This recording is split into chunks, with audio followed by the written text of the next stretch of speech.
Have you ever felt empty after finishing a TV show? Maybe because the ending was hard to swallow, or maybe just because it ended? After the Stranger Things finale, I cried for 2 days, and I felt a weird sense of emptiness and almost like a homesickness.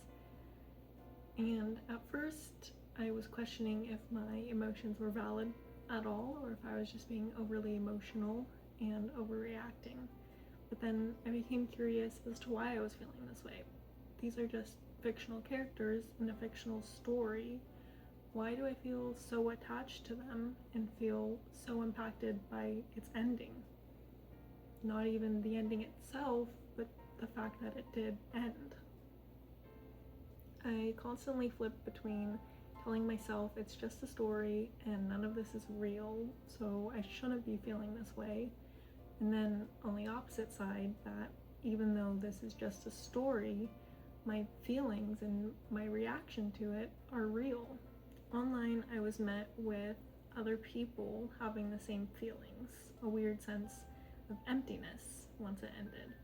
It was in our lives for 10 years, and a lot of us also binge watched the show before this finale came out.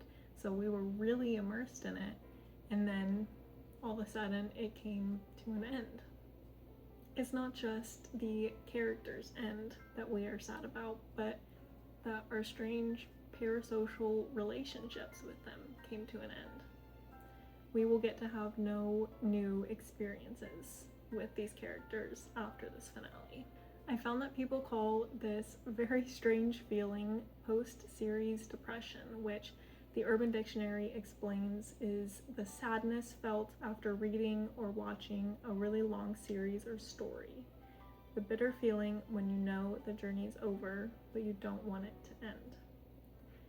It's the longing for the words on the pages to move for you like they did the first time you read them, when you didn't know what the next paragraph held, and the world in which the characters found themselves was entirely without limit. Because anytime you reread the story, you know that they aren't free to roam anywhere like they were before. They're stuck in a cart on a track, and all you can hope for is to notice something about the scene you didn't before, and to just try to relive those feelings you had the first time around, but it will never quite be the same. I've definitely felt this with other shows too, or movies, or books. In fact, there have been some times when I've watched a really long-running show, and before the last episodes, I would just stop watching forever, or at least for a while. And I did this as a sort of protection to myself, I think, so that I wouldn't have to feel those hard feelings that come from ending a show. If I did eventually finish these shows, then there'd been enough time, so I didn't feel so immersed in the story anymore, and it made the ending a little bit easier for me to handle. This post-series depression happens for many people and with many shows, but I feel like Stranger Things ending impacted me the most out of any other show that I've watched. And I think the reason we become so attached to these fictional characters and stories is because of connection and because of comparison. I think we create many connections from shows and characters that we spend so much time watching. And one big aspect of this is how we can relate to a character. Characters are made to be relatable, and we end up seeing qualities in them that we may see in our friends and family, or even that we see within ourselves. Whether that's because of the things that they enjoy, like Dungeons and Dragons, or biking, or Egos, or Coca-Cola, or other things, or because of traits that they have, like their creativity, or their anxiety, or their kindness.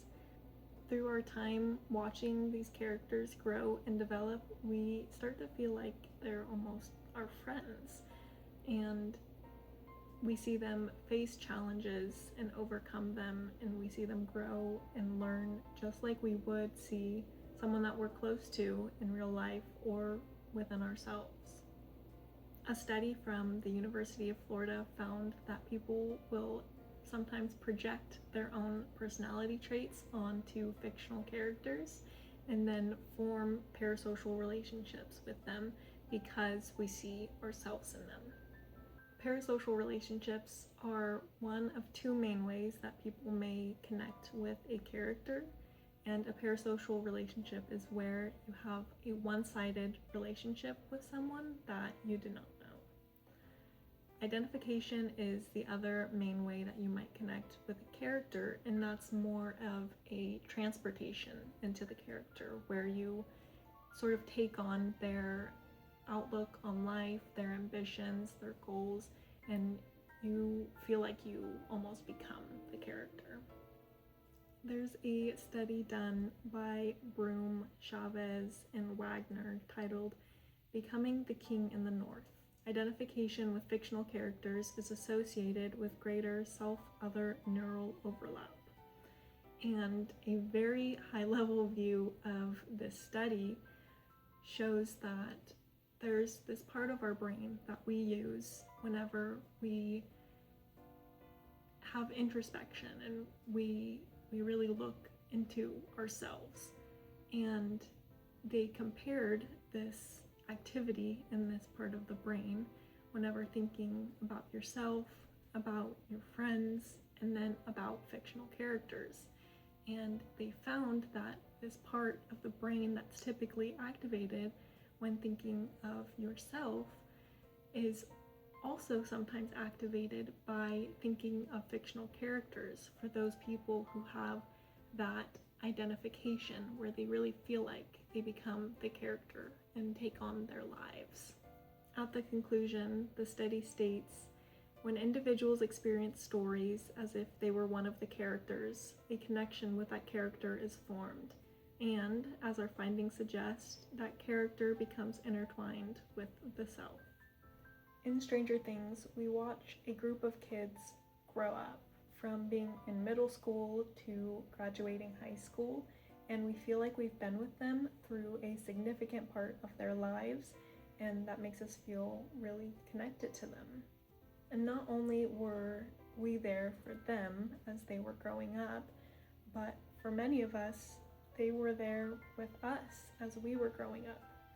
I started watching Stranger Things early in high school, and I have since started and finished college and began my adult life, and these characters in the show has been with me through all of those stages.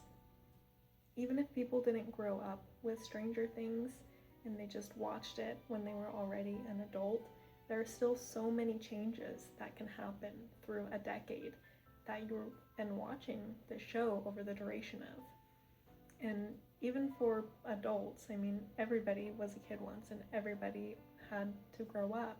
And so whenever we watch these kids growing up and moving on to the next stages of their lives, we remember what it was like to grow up and have to move on from our childhood. I remember seeing an interview with Finn Wolfhard, who plays Mike in Stranger Things, and he was talking about how he wants to keep working on coming of age projects because we're really always coming of age. We're always becoming more and more ourselves. And so these coming of age stories are really very widely relatable. When we watch shows and movies, we can feel really empathetic towards characters, especially when we feel so deeply connected with them.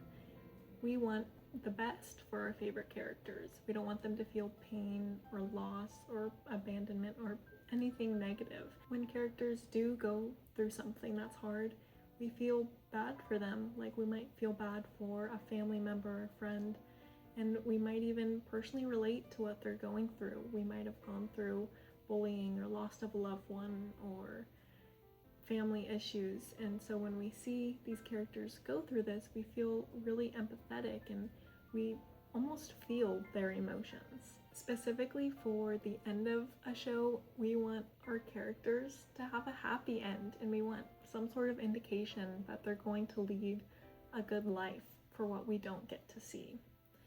And whenever we don't get this happy end, or it's not definitive, it can be sort of hard for us to accept because our favorite characters that we've seen go through so many difficult times and characters that we love so much, we want them to have a sense of peace and happiness. And we feel the need to know what is going to happen to these characters that we've so deeply connected with. For the first couple days after the finale, I kept switching back and forth between whether I believed Elle was alive or not, because I wasn't really sure, and really neither ending gave me what I wanted for her. And for the record, I actually loved the ending of Stranger Things. I thought it was really, really well done, but these are still hard emotions to sit with. Stranger Things came out over the duration of a decade, which is a very significant span of time. And I mean, it's almost half of my life that I had been watching this show. And not only does the span of time make us feel really immersed and connected to the show, but the hours that we actually invested watching the show, they really add up. So I did a little math. The total show runtime is 2,703 minutes, or just over 45 hours. But personally, each time a new season would come out, I would rewatch all the previous seasons. So I watched season 1, then season 2 came out, so I watched season 1 and 2. Then when season 3 came out, I watched seasons 1, 2, and 3. And I did this all the way to the end of season 5. So in the end, I watched a total of 122 hours and 48 minutes. And this is a very significant amount of time to spend watching a show. And it's like, if we're spending this much time watching these characters and being included in the story, of course, we're feeling very, very connected to it. Another way that people can feel immersed, and especially with Stranger Things, is the marketing. There's, of course, the general trailers and posts on social media, but for Stranger Things, there were also puzzles to solve that gave us clues as to what was going to happen in the next season. There were phone numbers in the show that we could call, and it would call an actual line that had something related to the show on it. There was also live experiences and the Broadway show, and just having all of these experiences around us makes us feel very, very immersed in the world of Stranger Things. Like, our worlds are the same because we're so connected in so many ways through the marketing of this show. It's like the show is not only on whenever we're sitting in front of a TV and watching it, it's around us all the time. Music can also make us feel really immersed in a show or a movie, especially when it's songs that we know and love, or maybe even already have an emotional connection to. And when these songs play over a show or a movie, it also links our world to this fictional world. There's an article on Medium called "The Power of Music: How Soundtracks Influence Our Emotional Connection to Film and TV." And it talks about how music used in movies and shows can cause us to feel certain emotions and create a lasting connection to the stories being told. The article states that a well-placed track can intensify feelings of joy, sadness, fear, or excitement, making the viewing experience more immersive and memorable. For me, in Stranger Things, and I think for a lot of other people, Purple Rain and Landslide made me feel extremely emotional during the finale, and even now when I hear either of those songs, all I can think about is Stranger Things. Another different kind of connection that we can feel from movies and TV is actually to those around us. For me, I watched Stranger Things as a kid with my family, and so even now as an adult, every time a new season was coming out, I would always talk with my family about it. We'd talk about when we were going to watch it, and then afterwards we'd talk about what happened and how it made us feel. This always served as a sort of connection point between me and my family, and it made the show feel really important. Hearing or seeing people talk about the show on news or social media also provides a greater sense of connection to the world. You just feel like one member in a vast fan base. And this is something really cool that media can do. It can allow for real world connections based on the fictional connections that it fosters and it creates. Feeling connected to other people and to fictional characters is so human, and it's really amazing that so many people are feeling this deep connection at the same time because of this show. So the other main aspect that I think might cause attachment to shows and be a reason for this post-series depression is because of comparison. And I think this can be because comparison to characters in a story and also comparison to actors. In Stranger Things, the characters have these amazing friendships and support systems that really get them through the struggles that they face throughout the show. And whenever we see this, we might wish that we had the friendships that they have, or we might compare our friendships we do have to what they have, or we might just remember a friendship or connection we used to have and miss that too. The characters in the show also literally saved the world before they graduated high school, and they just had this adventurous and mysterious and heroic life. And whenever we come back into our normal lives, this can make our everyday life seem maybe dull in comparison, and our achievements seem like they're not that great. Whenever we watch the show, we feel like we are a part of this wild and albeit unrealistic journey, but we're a part of it, and when the show ends, we just return to a normal everyday life. I actually really like at the end of Stranger Things when they give a little preview into the rest of the characters' lives, and it's more of a normal life. There's no monster fighting, and there's just normal everyday things, which includes separation from your childhood friends. And this again makes the characters seem more relatable to us because we see them going into a life that's similar to what we might live. And while we're happy that they get this sense of peace and happiness, being able to finally lead a normal life, we're maybe a little bit sad that they don't get to have this adventure anymore, and we don't get to piggyback on that. We don't get to be a part of that adventure with them anymore. I think comparison can also come into play when thinking about the actors or the show creators. These people have been a part of something that's so powerful and impactful in so many people's lives all across the world. And when you compare to that, you might wonder if you'll ever be a part of something so great and something that changes so many lives. I think when these feelings of comparison come up, it's important to remember what your own values and desires are in life and what you feel like gives your life purpose. That might be the friendships and the family members that you have, and it might be the impact that you do want to create. Maybe it's for a small group of people, maybe it's even just for one person, but it's important to remember what is important to you and not get carried away comparing yourself to other fictional lives or real lives. I'm a firm believer in trying to live in the moment and find the beauty and value in the present, because that's all that we really have. Beyond connection and comparison, I feel like there are a few things unique to Stranger Things that made the finale and moving on from the end of the show a bit more difficult. One thing about Stranger Things is that it will have social media in chaos. And I'll say, when the show ended, I thought social media was great because I saw other people that were having the same feelings as I was, and it made me feel not alone in how I was feeling. These people were also feeling empathetic of how the characters were feeling. They were maybe feeling that emptiness or homesick feeling at the end of the show, similar to what I was feeling. And that was great. It helped me feel not alone and like I wasn't wrong for having these feelings.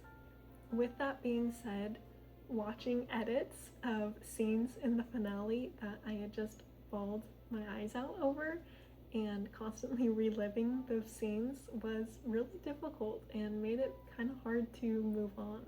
Another thing that was really popular at the finale were all these theories that the show really wasn't over. And that, of course, made me feel some ups and downs because I wasn't sure if more was coming, if that was the true ending of the show. And it made it really hard to just accept that the show was over and move on. The finale was also released during a generally vulnerable time for people around the holidays. People may be remembering loss or dealing with feelings coming up from their childhood, and in general, holidays can just be a hard time for people. Many people were with, or maybe were recently with, their families, or just are remembering being with their families around this time, and that can bring up a lot of feelings of childhood, remembering it, and nostalgia for it maybe. Watching the end of the show that has so much to do with growing up and the end of childhood and also deals with themes of loss can be really hard when people are already having these emotions. So those are just a couple things that I feel like might have amplified the emotional intensity many people felt from the end of Stranger Things.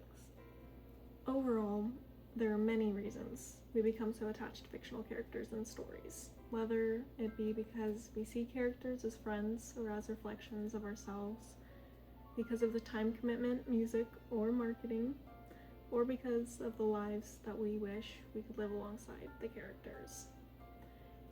Even though the feelings that come from this attachment can be hard to deal with and can feel really intense, I think it's very powerful to have been able to experience a story that can convey these emotions in people.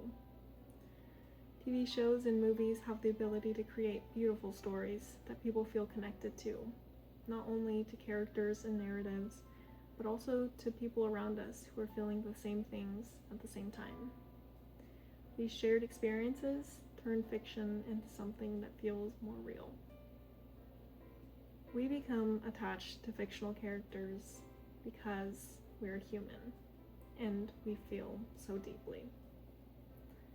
Yes, it can be painful to witness loss, abandonment, and suffering, to reopen wounds of our own lives, to finish a story and feel emptier than we expected, questioning what truly matters and whether what we have is enough.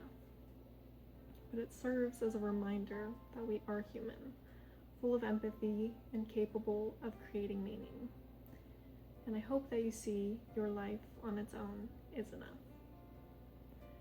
And if you're like me, telling yourself you'll never do this again, never let a story pull you under, never form bonds that can disappear so quickly, you and I both know that we're just kidding ourselves. We will do it again, because these emotions, as heavy and heartbreaking as they can be, are also beautiful. They remind us that connection matters, that feeling matters, that loving something, even something fictional, is still real. We'll keep seeking stories that break us open, because in doing so, they remind us who we are. I hope that you enjoyed this video and that it helped you feel like your emotions are valid and that this is a normal response to such a powerful show coming to an end and that you are not alone. I really liked making this and it feels like something I want to try to make more of. So if you're interested, I hope you'll stick around and watch some of my upcoming videos. Thanks for watching and I'll see you in the next video.